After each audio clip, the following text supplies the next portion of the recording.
Welcome to another episode of our Mental Health Moments. My name is Linda Golick. I'm the Health and Wellbeing Consultant at Amplify Health in our Bellin region. And I am joined again today by two of our fantastic licensed behavioral health therapists, Hannah Bauer and Michaela Vandenboom. Hello, ladies. Hello. Hello, how are you? Good. How are the two of you today? Good. Doing well. All right. Hannah, I love your sweatshirt. Stay another day. Thank you. Thank you. I got love it off that. of TikTok. Oh, cool. Nice. All right. You're so cool. I know. I'm with the youth.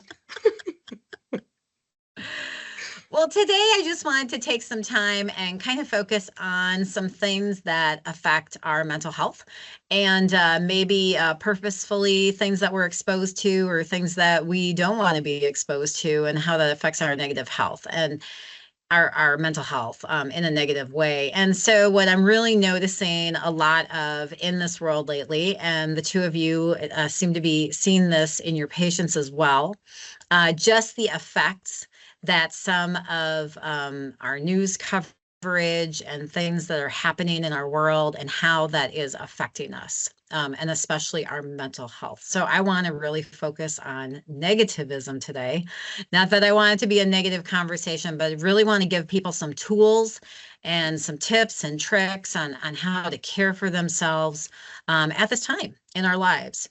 So let's talk about where we see negativism. So ladies, where do you think all of this comes from? When I start to mention negativism, what comes to mind for the two of you? Hannah, I'll start with you. Oh, okay. I mean, what comes to mind in terms of like where it's coming from, I would say just in general, everywhere, right? Like there's not really a place that you can go where like you're going to be surrounded in like just positivity. I think it's hard to find that. And I think too, some part of us sometimes like we're seeking that out also. So we don't know like some of the habits that we keep and some of the people that we seek out or the information that we seek out is actually harmful, but we're not aware enough to stop that habit. How about you, Michaela? What comes to mind for you? I mean, I agree a lot with Hannah too, but I also think in a world where we are so connected, just electronically, social media, we have access to everything in the palm of our hands all the time. It's all consuming, like everywhere. The biggest thing that comes to mind is honestly like news sources or like social media platforms.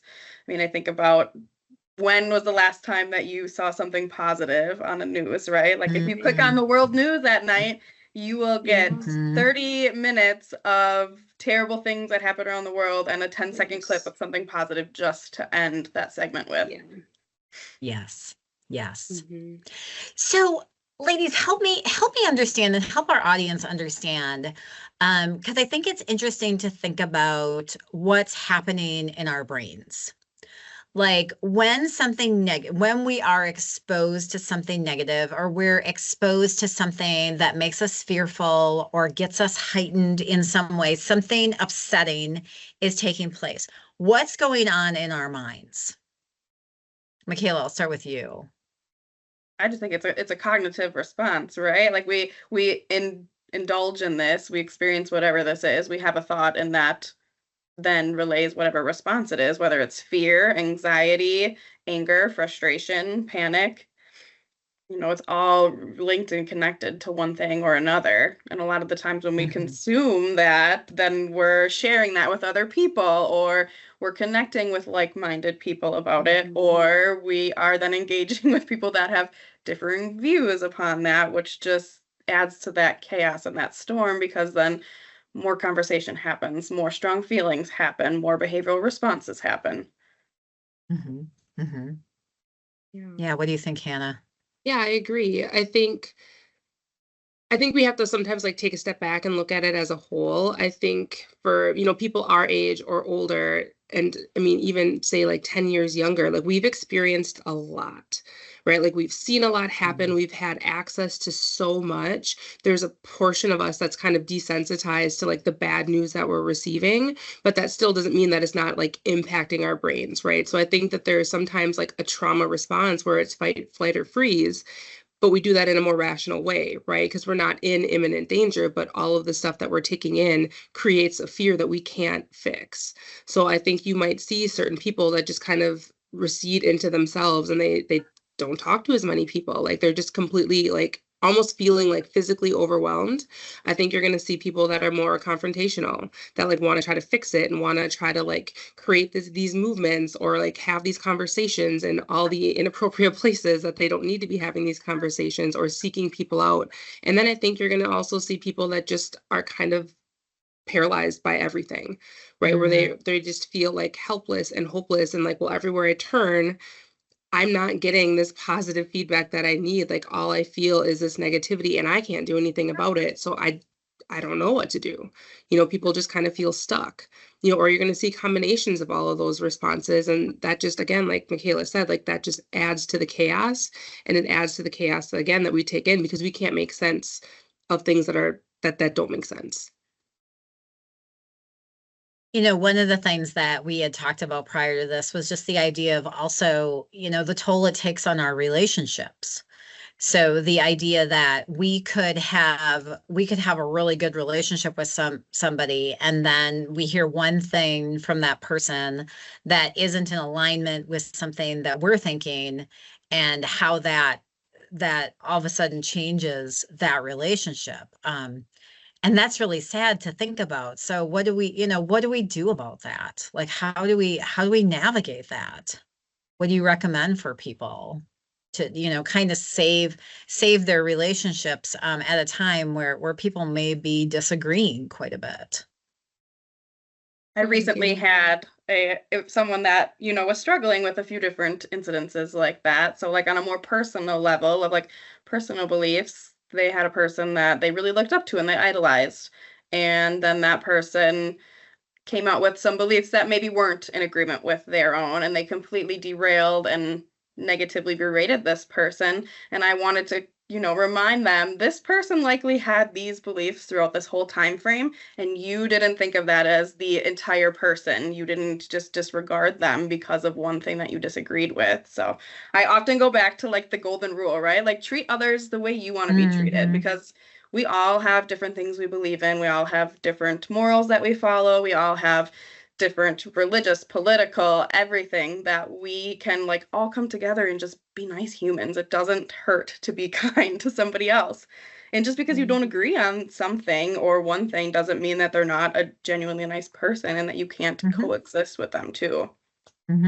Or vice versa. Like if someone doesn't have the same beliefs as you don't have to go out of your way and completely just like write them off as like family or friends. Because I do feel in the past 5 years that has been a huge problem that a lot of people have either suffered from or been experiencing, where they feel like they can't have the boundaries and they don't want to have these people in their lives because of it all consuming, or that it's just too much and they have to go after those certain people that don't share the same beliefs. What do you think, Hannah? No, yeah, I agree. I feel like there's anytime, like obviously you're in a relationship, like you have to consider the other person, right? And I think that requires reflection. I think that requires checking in with ourselves. And like there are certain things that maybe you just are like hard stop, like I cannot accept this into my life. And like you have to be okay then with what that looks like. Right? Like you have to acknowledge, like, if I'm not willing to accept this, that may mean that this person isn't in my life in the same capacity. I think there's certain ways to move forward with that. I think there's certain boundaries that could be communicated. Not all relationships need to last, and that's okay. But I think that there's a way to have meaningful relationships. They just maybe are looking different than what we're anticipating.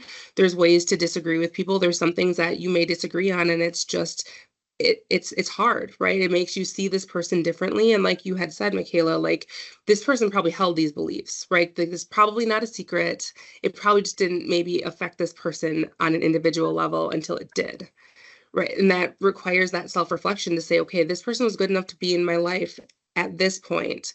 Is there a way that we can maintain this friendship or this relationship that maybe it's not as close as it was because I don't feel like I can maintain that closeness, but there's still a way to go about this that we can both just not be as hurt as what will likely result if I like have this hard stop and this relationship and like go after and single out this person. That's not usually necessary. Calling someone out, using shame, using any of these ways that we confront people to try to prove a point rarely ever proves the point, right? Like we're not helping anyone. We're angry, and we have to acknowledge that we're angry or our feelings are hurt, but that's our responsibility. We don't have to put that on somebody else to try to feel better about the situation.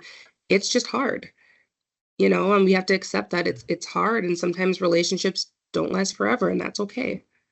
Yeah. And I think a lot of people are following the like, I'm right, you're wrong mentality, right? Like if you Yes. don't agree with me, then shame on you. Yes. When life is not, if it was that simple, it would be that simple, Right. right? Like life is complicated, it is difficult, it is hard, it's sad, like It's everyone's just doing the best they ever-changing. can. Yeah. Everyone's constantly adjusting and just trying to get to the next day. And it's a lot easier to do that when people are just nice to each other Yeah, for rather sure. than the opposite. Yeah. So what do you all, recommend to your patients? The people that are just really being affected right now and are really upset and are feeling, whatever it is that they're feeling, from negativism, from, the things that they're digesting, the things that they're hearing, the conversations they're having, whatever it happens to be. Like, what do you recommend to them to be able to cope with that and to be able to maintain their own, mental health, in this time? Go ahead, Well, Virginia. I honestly, I tell people, control what you can control, right? Mm-hmm. And Mhm. like if you are not, I just had a brain fart too, so hold on, it's coming to me. Control what you can control, but also like don't engage if it's not Mhm. going to bring Mm-hmm. you a positive outcome, if it's something or someone that you cannot like appropriately advocate for and do your best with, don't engage in Mhm. it. Yeah. Yes. I think there's a lot of things that we can stand for and we can advocate for and we can educate people on and ourselves on without going out there and spreading negativity. Mhm. Yeah. Yeah.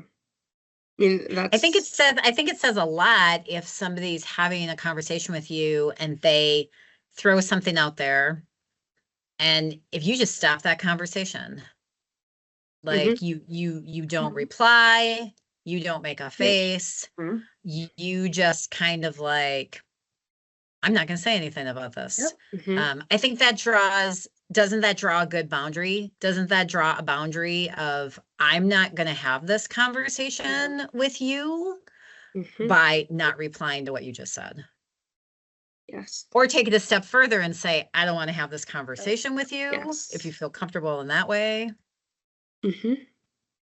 Yeah. And like that's what I encourage people to do. Like there's so many ways to have those boundaries, and like Michaela said, we have to focus on what we can control. And it's sometimes for some people it's just the basics, like have you been eating? Have you been drinking? Are you taking a shower? Are you able to fall asleep? Like do you feel safe? Like just what in our own little bubble. And then as that gets manageable, then you can maybe take on more and open yourself up to, the general public a little bit more and engage with people. But again, like those boundaries are there for a reason. So if you're in a situation where you're like, this is not for me, I can't have this conversation, like there's no rule. You don't have to participate, right? Like I remind adults a lot, like there really aren't like really a lot of steadfast rules. If you don't like something, you don't have to do it. Yeah. If you're engaging in something and you're like, I'm having a lot of very significant and very valid second thoughts, quit. Like, take a step back, say, this isn't for me. Mhm. I'm sorry if this is Mhm. inconvenient, but I can't do it anymore. Like, you don't have to make sure that everyone else around you is comfortable. I think it's also very helpful to just be aware, like, I don't want to add more. If I'm already struggling, why add more negativity? But you can walk away. You can focus on yourself. Like, that's encouraged. Mhm. And I love the idea of, focus on what you can control what you can control. So, for example, you can control if the first thing you do in the morning, what do you look at? Like first thing in the morning, because that really sets your tone for the day, Mhm. right? So if you're looking at a news source that gets you upset, that gets you Mhm. heightened, okay, that's how you're starting the day. Right. So would it be better to just sit and stare out the window and have a cup of coffee for 8 minutes, or maybe read a few pages in a book, or, something like that. I mean, like that to me, like that's where I try to take some control. I think somewhere along the line during COVID, I just decided that the news was not my friend, and it was just too much, too often. And I just really pared back on that, and I haven't really increased it since. And I just think it helps me look at the world through my own lenses, rather than hearing the fear or the negativism. And ironically, I worked in news like a million years ago, and that's exactly why I left it. That's exactly why I left it 25 years ago, because I couldn't take the negativity. We weren't doing news stories on good things typically. We were always, even 25 years ago, we were doing news stories on bad things, right? It was all the way back then. So let's talk a little bit then about, I think that kind of connects then to, right, self-care, like us being aware of our own limitations, our own needs, because nobody knows you better than you. And so tuning into that. So how do you recommend people really start to tune into themselves and really start to gauge what it is that they need to feel better, in that way? Identifying those triggers, right? Like that's the first step. What is it that's making me feel this way, and what do I need to change? If you don't like something, change it. Or if it's not working for you, change it. So if it's, the use of the TV, what can we do to take care of ourselves in a better way? What can we add to our plate or take away from our plate in a positive way? Can we get outside more? Can we take care of our physical health more? Who are we interacting with? I know we're talking about self-care, but going back to those boundaries, right? Like who are we spending our time with is a big factor in how we think about things emotionally. Anyone that's probably ever had a session with me has probably heard me use my like fruit basket analogy. Like if you have a basket of fruit on your table and there's a moldy piece of fruit in there, you're not just going to leave it there, you're going to take it out so everything else doesn't get moldy. So making sure that you're taking care of yourself, removing yourself from a situation or removing somebody from your situation so you can better take care of yourself too in that way. Yeah, and something too, like you said, like you know yourself best, so when you're off.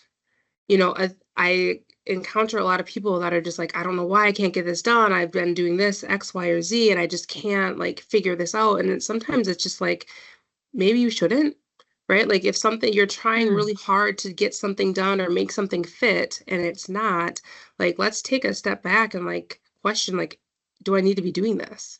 Right? Like when we're struggling with like maybe a bout of depression, right? And we're trying really hard to get through the day, but it's just like, well, I can't shower, I can't eat, I'm only eating this types of foods, I'm not drinking enough. It's like, that's okay, right? Like your body will do its best to take care of itself. Like if all you can do one day is like get up and shower or get up and make one meal, okay, like start there. There's no, it's not helpful to be super self-critical or try to like fit yourself into this box and pretend that everything's fine.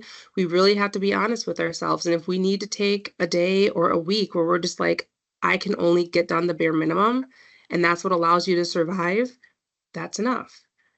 We don't need to be critical of ourselves and like compare ourselves to other people who aren't feeling the way that we're feeling. Right? Or we don't really know. We have to be willing to honor ourselves and really just put ourselves first and say, okay, this is enough. This is what I can get done today. I get to be proud of that because it was hard enough for me to get that done. I can try to do more tomorrow, or I can just kind of settle where I'm at and give my body just time to recover from whatever it's going through.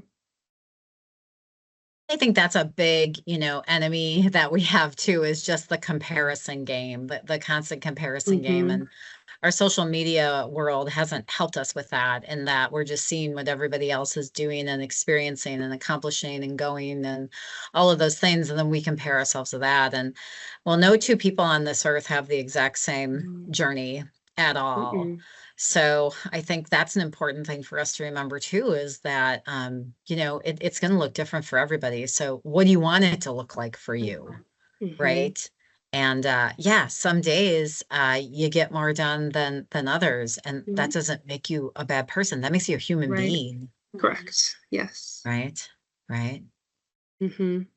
I think sometimes too, when we are exposed to more negativism and things like that, that does make us more tired, because that is Mm-hmm. engaging cortisol, and these other hormones start pumping through our bodies, and that's real. That does Mm-hmm. tire us out. Mhm. So we do need to just kind of be aware of, hey, what do I need? What do I really Mm-hmm. need? Do I need a nap?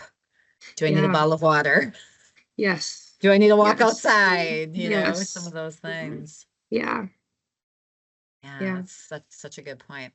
And the other thing I think I just always like to remind people of, and I work in a marketing role, but not everything that you see is truth, in what you're seeing out there. And as much as we love Mhm. TikTok, right? We love TikTok. It's fun. There's cool stuff out there. Not everything out there is factual. Mhm. So Mhm. also be critical. Be critical Yeah. of some of the stuff that you're Mhm. being exposed to, and really decide if that's worth your emotion or not. I think that's kind Mhm. of another call out, right? Yeah. Definitely. Yeah. It's the passive things that we do, the things that are just like habits that we're just like, oh, I have a couple minutes. Like half the time we probably don't even think about it. We're just like scrolling away, lose an hour Mhm. on TikTok, and we're just taking all of that in, and it is draining, because we're reacting Mhm. emotionally, whether or not we acknowledge that or realize it or not. It still takes. And yeah, our bodies can only give so much. Mhm. Mhm. Yeah, for sure. For sure. Well, any parting thoughts on just how to help ourselves in a mental health perspective, and just some of what everyone's managing these days? Any parting thoughts? Michaela, I'll start with you. Anything you want to emphasize, double click on, remind people of? Just be kind to yourself and be kind to other people. Remember, it literally Mhm. takes no skills, no energy to be a nice person. And if we don't want to consume negative feedback or information from other people, why are we presenting it out there, right? Mhm. Hmm. Yeah. How about Yeah. you, Hannah? Very similar. I mean, you get to set the tone for your life. Like, there's not a lot that we get to control, but like, you get to take care of yourself. So drink an extra glass of water, say no to things if you're not feeling up to it. Like, just you get Yeah. to take care of yourself, and so you have to kind of show up. Yeah. The say no thing is big too. Hmm. Be okay with saying no. Be Yes. okay with, like, that's not right for Yes. me right now. I don't have Yep. time for that right now. Yes. That is a boundary. Yeah, yeah, you don't exist to make other people, like, be okay or, be approving of your decisions. Like, we have to be okay, like, that your no may disappoint someone. That's fine. They will survive being disappointed. You can, take that time to take care of yourself. Like, that's fine. That's great. Yeah. Absolutely. Absolutely. Well, ladies, thank you again for the conversation. I always enjoy my time with you. I feel like it's a great just little burst of sunshine, in our days, and hopefully for our audience as well, to just, get some wisdom and some perspective on how to remember, take care of ourselves. There's no physical health without mental health. So we want to continue to be aware of that, and do what we can to care for ourselves. So thank you to our audience for joining us today. And please like, subscribe, share this podcast, and we'll see you next time.